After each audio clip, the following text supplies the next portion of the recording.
At 24 years of age, Munjal Shah was often hosting founders for talks like these in his house parties, right?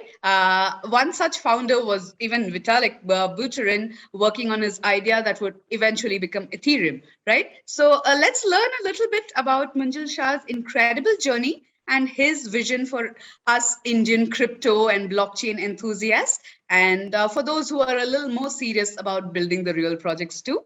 So let's learn about how to really impress our investors, and let's hear it from the horse's mouth. Munjal, really glad to have you around, and yeah, help us impress you and your likes. Over to you, Munjal. Sounds great. Thank you very much, Ananya, for the introduction. Just as Ananya mentioned, my name is Munjal Shah, and I'm an angel investor in crypto. I've been fortunate enough to have roles in both business development and investor relations at prominent infrastructure companies like Akash, which is decentralized cloud computing, and Alchemy API, which is a node management infrastructure project. So today I'd like to discuss the art and science of seed or angel investing. Quick question for a poll.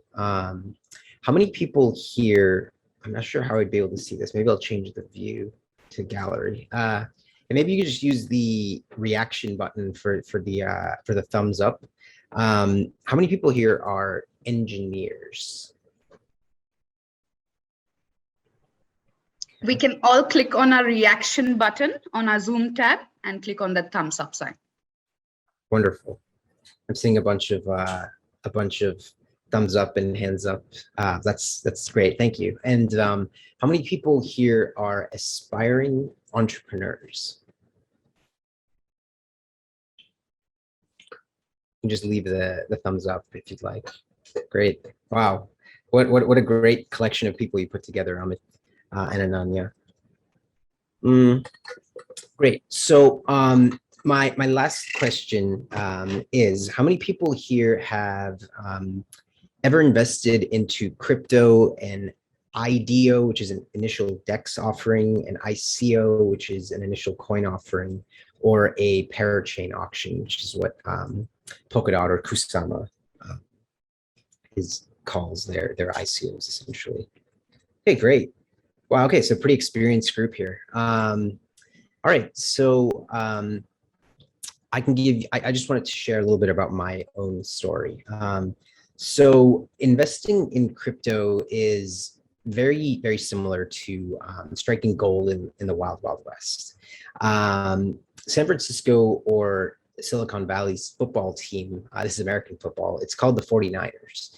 And the reason they're called the 49ers is because in 1849, hundreds of thousands of people moved to California to mine, hoping to strike gold.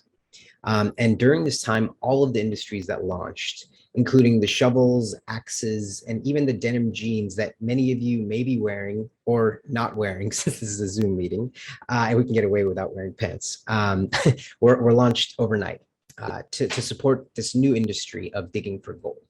So this story is very much similar to my own journey as a seed stage investor. So I just want to share a few personal anecdotes. So I'm from Boston, Massachusetts. I'm actually coming live right now from New York, from Manhattan, New York. And I'm from Boston, Massachusetts, where I'd say it's a little bit conservative for my risk appetite and high pain tolerance. So I always felt this instinct to move out to Silicon Valley back when Steve Jobs was just reigning over Apple. And so after graduating from university and working a corporate job for 3 years, I just quit my job and moved to San Francisco. Left my comfortable corporate job to move into a house with about 60 engineers and aspiring entrepreneurs, very much like yourselves here. In Silicon Valley. And it was not the most luxurious place to live, for sure. It was kind of like moving back into a college dorm room. And so I went back to the grind. I was just grinding in tech sales in Silicon Valley for 2 to 3 years, having to make about 60 calls a day selling SaaS products, hoping to somehow strike gold. And that's where I received my training, or I guess you'd say the 10,000 hours in learning for how to communicate and how to deal with rejection. Um, so eventually I learned the art and science of sales. And this is where I learned my first lesson. Find the decision maker. Very similar to receiving allocations into pre-sales or pre-ICOs. You really need to find founders and rub shoulders with them early on, which it seems like you're already doing based off of the collection of folks that are here already. And just be ready to fund them after you've seen them grinding for years. This is the exact mentality that I took when being fortunate enough to have been the first check into Akash Network, which I'll get into a little bit more later. But you really need to find the founders and just be at the right place at the right time. So while Silicon Valley was the right place to be in 2014 and 2015, India is now the place to be, in my opinion. You guys are all the entrepreneurs and engineers of the future. So it just starts with building your core network, because after all, your network is your net worth. So while in Silicon Valley, I was really just surrounding myself by the smartest people that I could find possibly. And it happened to be that they were all focused on Bitcoin and blockchain technology. So I took this as a sign and began to organize weekly tech talks where I invited prominent entrepreneurs, such as the founders of Dogecoin, Ethereum, Kraken Exchange, and Polkadot, most of whom I met by attending conferences and networking with the speakers. That's definitely something I would recommend to everyone here, is to network with the speakers as much as possible. Usually there's a reason that they're speaking at conferences, and so that's who I honed in on speaking with. And then I'd invite them to my house, where we had 60 entrepreneurs and 60 aspiring entrepreneurs and engineers. And just through this, I had these fireside chats. And from there, I was able to build my network and really just learn from the top entrepreneurs in Silicon Valley. So it was very much so like getting a on the ground MBA, if I were to call it that. And so there, I started to learn that being an entrepreneur was very different from the environment that I was raised in. Entrepreneurs come from a very different mold. They have this, I always had to grind, but what they had that I didn't have at the time was this growth mindset, this just belief of abundance, right? And, coming from my family being immigrants in the US, I wasn't used to this. I was more used to a fixed mindset. And so the growth mindset is definitely something that I look for when funding entrepreneurs. And so at this juncture, once I had a strong enough network of entrepreneurs, I started to kind of build my own thesis as to what type of entrepreneurs I wanted to fund. And that it also helped at the time.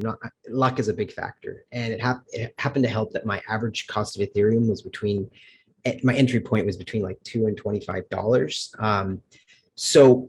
Which may sound like a no-brainer now, but back then very few people even knew about it. My dad told me to sell it back when I think it went from $8 to $10, and I just I guess I didn't listen to him, thankfully. And so at that point, I was able to build and join a syndicate of very prominent, I guess, just early investors in Ethereum. And that also happened to be when the ICO hype was taking place in 2017. So at this point, it was up to determine which projects we wanted to invest in. And to be honest, I'm not a technologist. I was trained in chemistry and psychology. So I'm actually a psychologist by training. So I did definitely depend heavily on my friends and colleagues who are engineers to evaluate the project's potential. But what I was able to do in filtering out entrepreneurs was almost determine whether they actually believed deeply in what they were building, right? Being a sales person, I learned that I knew how to give good pitches and I knew how to hear good pitches, but there's a difference between being able to say a good pitch and truly believing it. And that's probably what one of my I guess I'd say differentiating factors is that I can really just look into a person's eye and get a true understanding for whether they actually believe in what they're doing. And once I determined that, actually, funny enough, early on, I did have an interview with Binance in early 2017, and I didn't believe their head of business development at the time.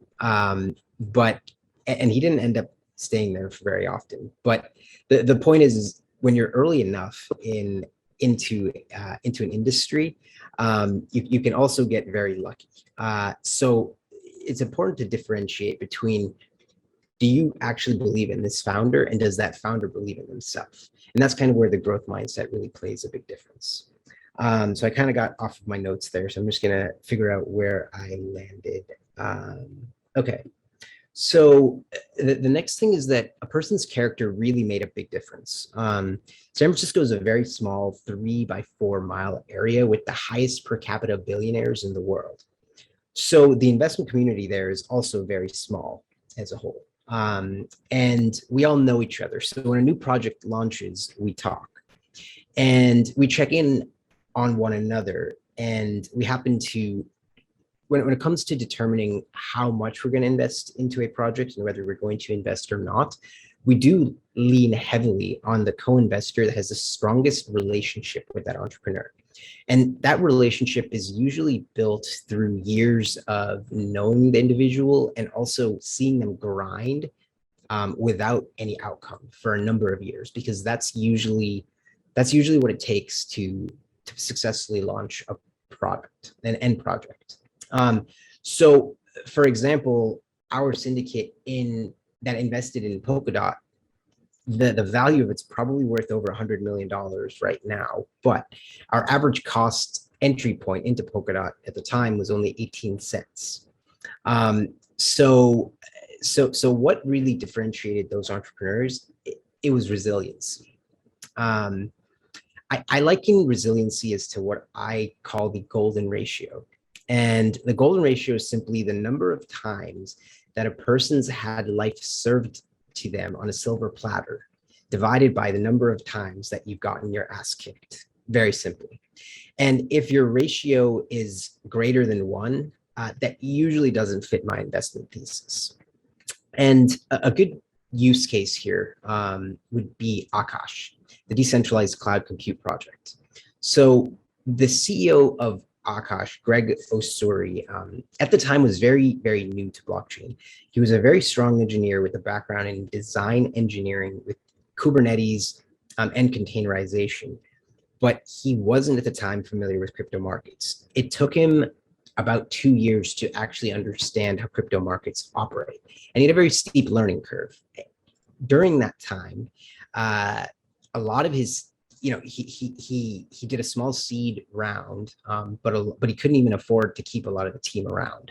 And so he just kept grinding on his own. And in crypto, there are plenty of scams. So he could have left. He didn't have to keep going forward. But that's his resiliency and what we like to call at Secureware Capital, his cockroach mentality of never giving up and essentially refusing to die, right? Cockroaches have been around since before dinosaurs, is part of the reason that Akash is as successful as it is today, in addition to why at Secureware Capital, we have such a strong thesis on India and Indian entrepreneurs. So the fact that this entire room is filled with potential entrepreneurs out of India gets me extremely excited. And I just wanted to give a quick plug before I forget to, if anyone is interested in sharing their ideas, I'd love to hear them. You can reach out to me over email at Munjal, that's Munjal Secureware.capital. And so, as I was just saying, I really do give all the credit to Greg. He grinded through the bear markets. He worked really, really hard, and a sane person would have given up, but he refused to give up, and that's why we're so bullish on India's market as a whole, and as a huge untapped market for not only the Polkadot ecosystem as a whole, but also for the core engineers that we have in India, because blockchain is a very young industry. I think so. Gavin, who's the founder of Polkadot, wrote Ethereum in a matter of a week or a couple of days, the first version of it. And so clearly, the infrastructure is not a lot of growth has happened since then, but it's still a very nascent industry. And what we really need to take the industry to the next level of growth and scalability are the core infrastructure engineers that India has a plethora of. So that's just a quick background on myself. And so right now I'm a GP at Secureware Capital, which is partnered with Galaxy Digital, which is founded by billionaire Mike Novogratz. And so right now what we're doing is we are scouting India for seed investments via a small $10 million emerging markets fund. And so if anyone's interested in sharing their just their project with us, please feel free to send me an email or contact Amit. And my goal and passion at this point is more to connect India's entrepreneurs to capital in the West. I think that's where I can probably provide the most value. And we do have a strong team of that conducts technical diligence as well. So I hope that wasn't too long, and I'm happy to kind of open up the conversation for any questions people might have.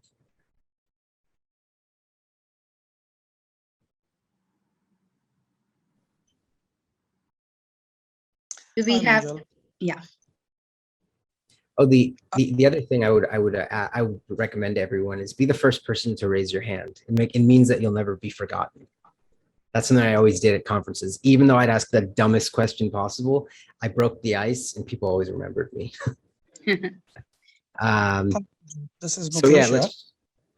Sure. Yeah, so there are so many VCs in the crypto arena now. When you look in the hindsight, when you started, there were not many VCs and not many known projects. So I understand you went through a grind, but it was easy to give money and for the projects to find VCs to take money from them. But in the current scenario where you have a lot many VCs out there ready to provide a lot of money, and almost everybody has similar value proposition, what they bring to the table. What would you suggest to any budding VCs or about to be established VCs who have money and who are trying to make connections with the founders and all that? How would you suggest they carve themselves out from the other VCs? Any thoughts on that? Yeah, let me just take a moment to think about it. So the question is how to differentiate yourself as a VC and how to build your own connections. I would say the first thing is probably sharing deal flow with other VCs, right? The way you want to go about doing it is to enter into the relationships where other VCs already have established relationships. And so there's a number of ways you can go about it, right? The relationship route is probably the easiest way to begin your initial conversations. And then it really comes down to providing a certain type of expertise, right? Whether it's help, it really is about doubling down on your strength as well, right? So if you happen to be an engineer yourself, you can help provide architecture to individuals, to new entrepreneurs. If you happen to have relationships yourself within the industry, you can help cultivate that relationship with the founder. And also is from token economics. So there's a number of areas that you can provide value in. And I would say just really double down on what your expertise is already and start within your existing network and tap into your existing network of founders and just talk to them. Just have quick 15, 20-minute coffee, well, whatever the equivalent of that is today, of a Zoom coffee meeting with someone, and just pick their brain. Just ask them where they need help and don't look to provide capital up front, right? Instead, just try to double down on your strength and help the entrepreneur, and eventually it'll come back tenfold. That's the feedback I would give. Thanks so much, Munjal. Thanks. Sure, no problem. Surendra, I do see your hand up. Hi, yeah. Hi, Munjal. This is Surendra here. Just there. a quick one. You said that we can contact you. So is there an email address or a contact number? Or I mean, if either of that would be really helpful. I've got a project Definitely. which I would like to contact with you in future. Yeah, no problem. I am writing it into the chat box right now. Did you happen to receive Yeah, that? I can see that. That's really great. And it's really glad to hear your experiences. It's really helpful. Thanks. Sure, my pleasure. Thank you. Thank you. Devi Chart. Hello. Hi, Munjal. Hello. Am I audible? Yeah. Yeah. So, like, I really like this concept of venture capitals, but like, to be honest, you need a lot of connections and, upfront investment to start your own venture capital, which for an individual like me or a normal person is very hard, right? So, like, recently I got into a community-based venture capital, which is basically an aspiring DAO, a decentralized autonomous organization. So it's more like a community-based venture capital where like there's a core team and they're like a management team on the second tier, and there is the community. So like yeah, I get to learn a lot of things from a aspiring DAO like investment venture capital like that. So like, what are your thoughts on that kind of a venture capital model compared to a, centralized venture capital model? Yeah. Interesting. A decentralized. So how are decisions made? Is there like a vote? Does Yeah. everyone have No, tokens? no, like it's a pretty new community now. Like they don't have a DAO till now. We are talking about building a DAO. So like I think we'll be using Argon to build the DAO. So basically, there's a core team. They operate they talk to the investors and they have strategic and they specifically invest in strategic rounds. And there's this management team which is in tier two, where they manage the remaining community and they get a little bit of extra allocation more than the third tier. And the third tier works in the marketing of the whole venture capital. So basically, it's like a DAO structure where there's three tiers, and the first tier is the one who makes like the majority of the decisions, and second tier and the third tier are like the supportage of the first tier. Yeah, that's basically it. Interesting. I'm not aware of that funding model as a whole. So if you could, maybe I'd be interested if you could email me about that structure. It's just not something I'm familiar with as a whole, and I didn't want to comment on it unless I had some value to add, and I'm unsure of that right now. But from what I'm hearing so far, it sounds like a great place to learn, right? Given that it's a DAO, I bet they would show a lot of their diligence and why they're choosing to invest in specific deals. So if I were to see, let's say, 10 projects that they were evaluating, I would almost create my own spreadsheet of variables as to what differentiated each project and why they ended up choosing to invest in particular projects or not, what I like about this is that it doesn't seem super capital intensive for you as an individual who's aspiring to be in a VC. So you can almost learn based off of which projects do end up succeeding and which don't, if you're looking at from a pure financial perspective. And in that way, you're able to it's almost like participating in the stock market with like play money in a way. And so I think it's great grounds for learning for sure. Yeah, like a lot of insights like I get to learn from, because before investing in a strategic round, the core team actually talks to the community about like what is this project, what is the but like a centralized venture capital won't actually disclose all those, right? So like yeah, so like, I just wanted to know like what's your thoughts on that? Like, Yeah, no, I do really see value in that model because building out community and marketing for projects is a huge part of kind of what a public sale is, right? What an IDO, an ICO, or a parachain auction is. And so the fact that this fund is able to provide all of the individuals like yourself who are now interested in projects and will join their Telegram groups and increase and kind of boost their marketing, it sounds like a good model. And so I'm a bit of the optimist in me says it sounds great. It sounds like a great place to learn from. And I think you can get information from centralized VCs. I think it's just about building the right relationship, right? Once, like a lot of the deal flow that I get, I'm never really looking for deal flow. I'm just looking to naturally form relationships with people. And by doing so, you'll end up with a strong network. And that's how I've gotten my best deal flow, right? And yeah, that's how I would describe that. thank you so much.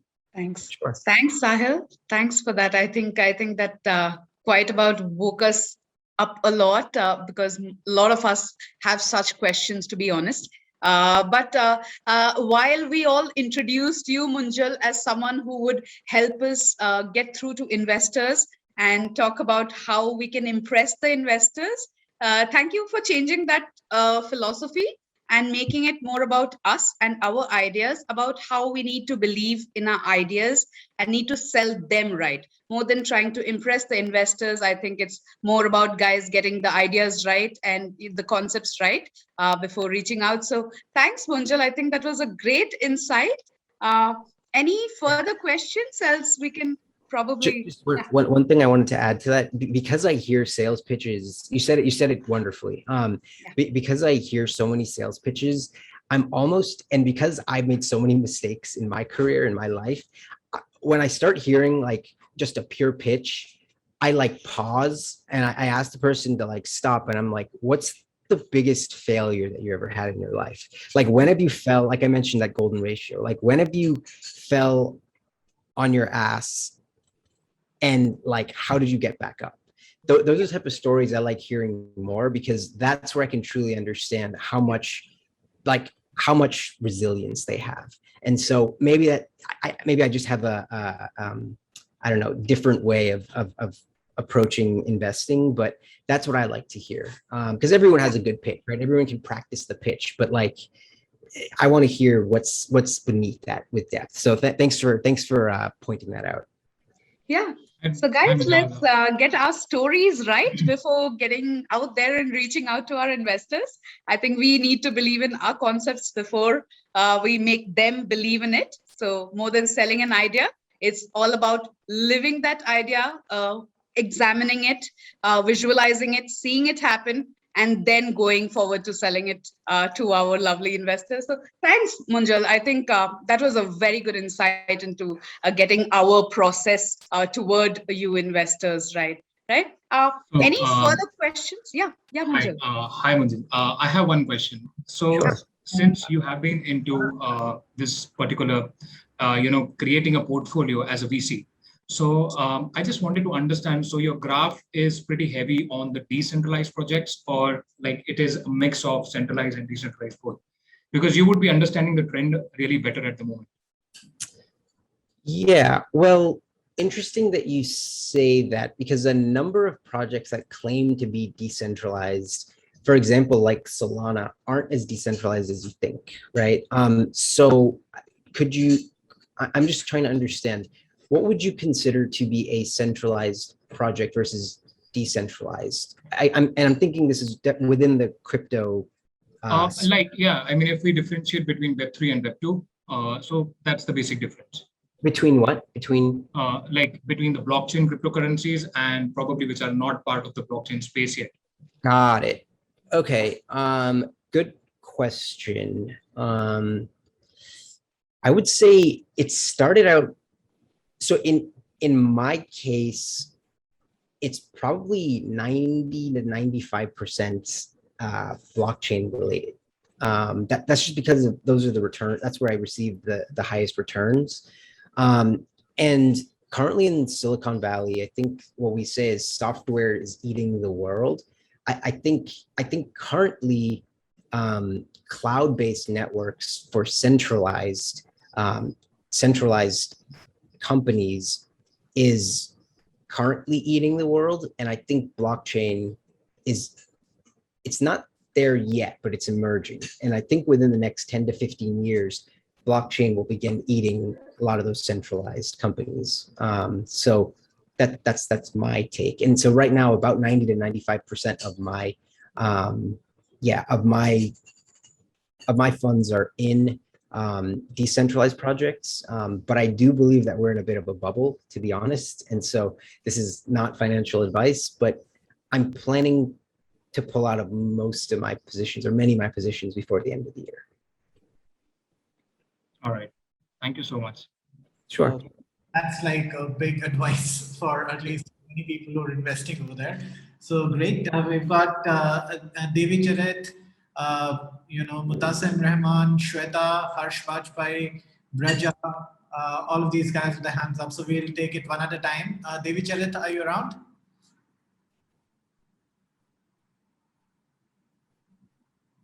Okay, we'll move on to Harsh Bajpai. Yeah, hello, I'm audible? Yes, you are. Yeah, so hi Munjal. So my question is that there are currently like two type of major projects happening in the blockchain space. So like some people are trying to solve the problem of currency, which is like this unexpected rise in inflation, and like giving this power of printing money to governments. Like there's a sudden rise in inflation because of it. So like certain projects are trying to solve that problem, like Bitcoin and Dogecoin and a lot of other projects. On the other hand, we have projects which are trying to build platforms, like they are kind of like a platform as a service, like Ethereum, where you can like run smart contracts. Polkadot, trying to solve the problem of chain maximalism and hard forks. So my question is that which kind of projects do you think are gonna be more like are gonna have more impact in the future? Like projects that are gonna try to make platforms that people can build upon, or projects that are gonna try to solve the problem of currency? And how many projects do you think we could have in future that would be solving the problem of currency? Like, do you think that we could have multiple projects, like multiple projects could exist that could solve the problem of currency at the same time? That's a good question. When it comes to multiple currencies, I like thinking of that as multiple stable token projects is the way I think of that. What is my outlook on stable tokens? I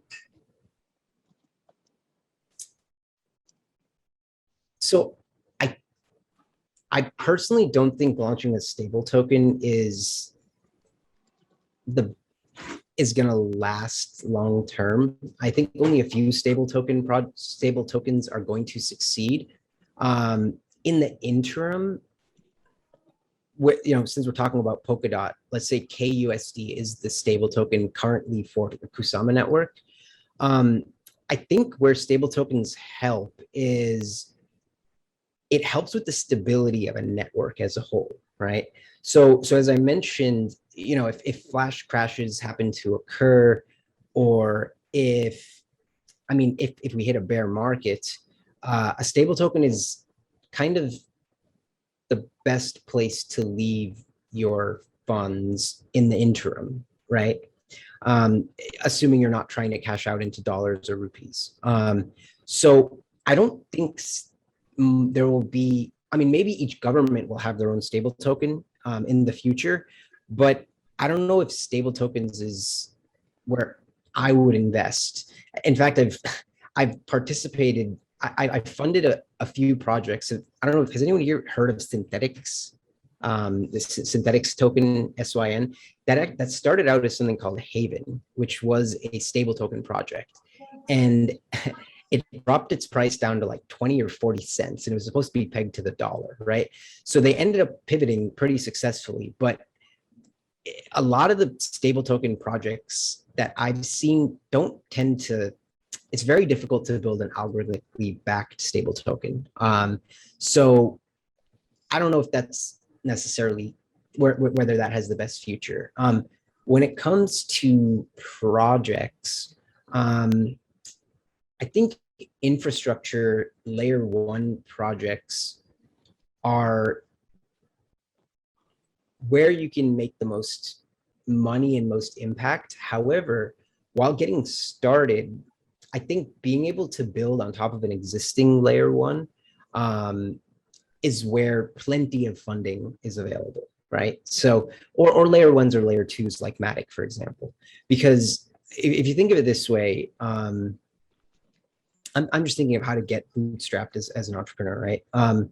So if you look at, let's say Matic, right? Matic's, so one of our GPs at Secureware Capital was the first check into Matic, and I think he got in at like 0.001 cents or something, right? And it's like $1.30 now. So, and I think Sandeep is holding, and the management team is holding like 70% of the tokens still, right? So they're sitting on huge vaults, essentially, of Matic tokens, right? And so what they're doing is they have all these grant programs. Polkadot has this as well. I think Amit's currently applying for a grant at Polkadot. And so I think being a part of the grant ecosystem is a great way to just get started, to find the right blockchain project that already fits what you need from an infrastructure perspective. And in the case you really can't find something, then you might be onto something to launching your own layer 1. But until then, you should have a good reason to launch your own layer 1. And until then, there's plenty of capital available just within the existing ecosystems. So that's my take. Does that help? Yeah, thanks. Sure. I think. Great. Who can we have next? Raj? Are you up for a question? I think Cool. time's done for now, and all of the questions we could probably take later on. There's a fantastic question by Shweta.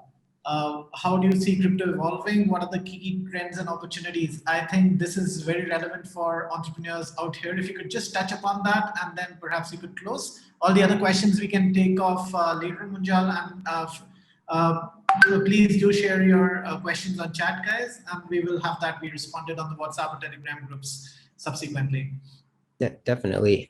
Thank you. Thanks for pointing that out. I wasn't even reading the chat.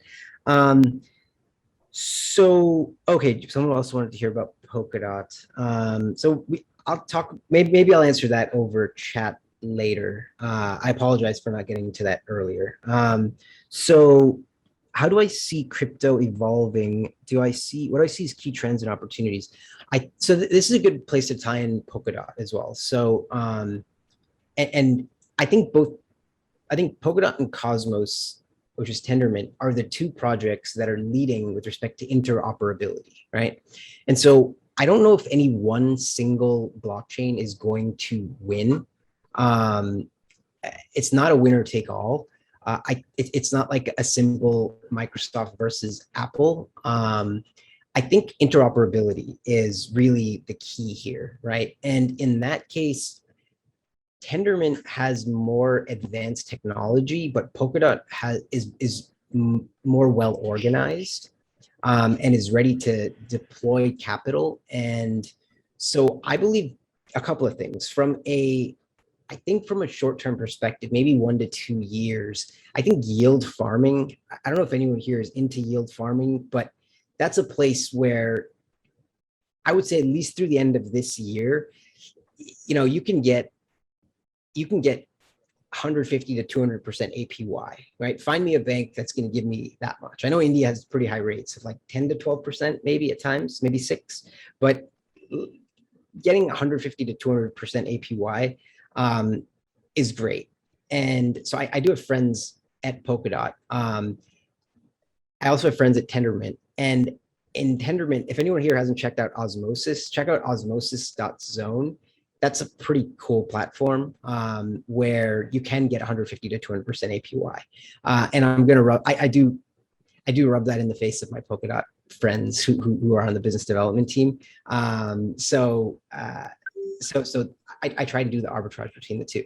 With that said, with respect to a longer term perspective, let's say 5 to 10 years, I honestly believe that, okay, here's the analogy I would give. Everyone always says Brazils are the lungs of the planet because of the rainforest there. I would say in the same avenue, India is like the heart of, it's the untapped heart of the blockchain infrastructure globally because blockchain is such an early nascent industry, and what we need are the hardcore engineers to enter into the space and help it become scalable, right? We're still so young in the industry as a whole. Solana just went down for like an entire day, right? Like a couple of days ago. And so what we really need are the core infrastructure engineers from India to step in and truly help the infrastructure grow as a whole, and for interoperability to take place in order to build the true Web3 narrative of a fully decentralized internet that's scalable and yeah, I guess I'd leave it there. And so I'll give a quick little recap about Polkadot, just if you don't mind, Amit, because I do want to make sure I get to that question as well. Do I have time for that real quick? Of course. Yes, yes. Okay. So where Polkadot, maybe I'll just give a little bit of education as to how the parachain auctions are working right now. So the way that one of the true geniuses that Gavin launched in Polkadot was launching Kusama, the Canary network, right? So when projects have to launch on exchanges, right, getting integrated in with a new blockchain takes a significant amount of development resources on the exchanges side, right? And this is talking about centralized exchanges, but I'm assuming that decentralized exchanges have a similar amount of work to be done. So what Polkadot's doing right now is through their Kusama parachain auctions is not only a huge innovation when it comes to economics, because in the past, right, even actually when I invested in Polkadot in late 2017, we just sent, I don't know how much Ethereum it was at the time, probably about $10 million worth of Ethereum in today's, price point to an address. We just sent it, right? It's like a one-way wire transaction that you can't, it's osmosis.zone. That you have no guarantee of receiving tokens in the future, right?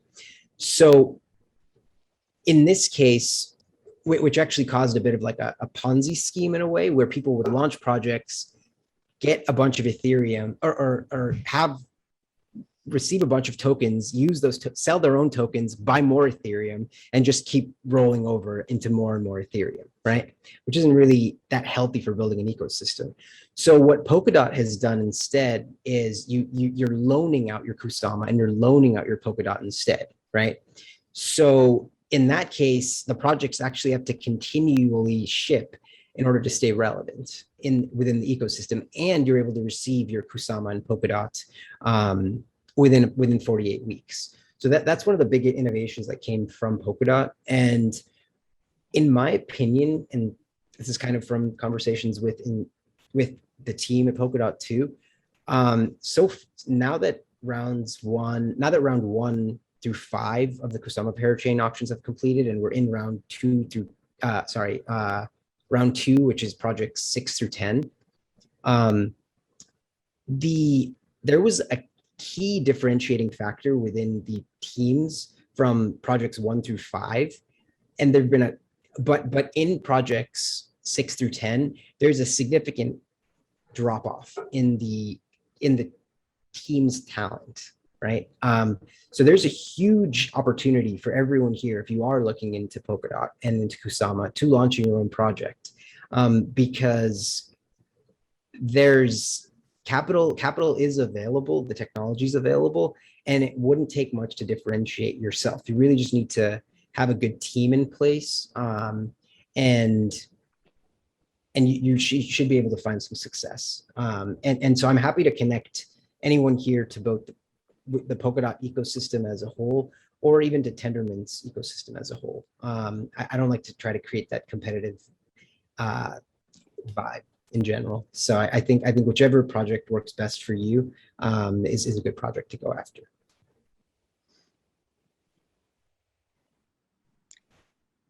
Great. We actually have quite a few questions for you, Munjal, but but we're running a little short on time, and you've kind of managed to address multiple intentions this evening, Munjal, and we couldn't be more grateful, to be honest. So I think it's better if we get in touch with you personally with the queries we have from everyone else around. Thank you so much. We'll definitely reach out to you, and especially if we think no one but you can sort us out further. This has been very insightful, truly. Especially, I think the toughest part is to get people to agree with your idea, and this is where the whole thing begins, the whole fight begins. So, thanks, Munjal. I think you've quite sorted out us out, at least for the beginning phase, at least for the ideation phase that all of us get into. It's quite a big question you've answered. Thanks, and you're around, your family now, so we'll kind of trouble you as much as we can, right? Absolutely. Yeah. Thank you very much for the opportunity, Ananya and Amit. This was a lot of fun, and happy to help however I can. Absolutely. Thanks, Manjit. All of us here with us today, this has been a great conversation starter. We have evenings like these planned every month now on, and we'd love to have all of you around every single time. And now that we have your email IDs and phone numbers, trust me, we'll be sending out alerts each and every time. We also have a feedback form for you so that we get to know what you liked about this session, what you want to know further, and especially from the speakers we've had today, like Munjal, what you'd like to know and what would interest you further. Do fill us in, and we'll keep bringing the best of the blockchain and crypto world to you, and keep making it bigger for all of us together as a team, right? So until next time, thank you all. Thank you, Munjal. Thank you, Fred, Vivek, Varun, Amit. This was absolutely great. And cheers to many more such catch-up sessions.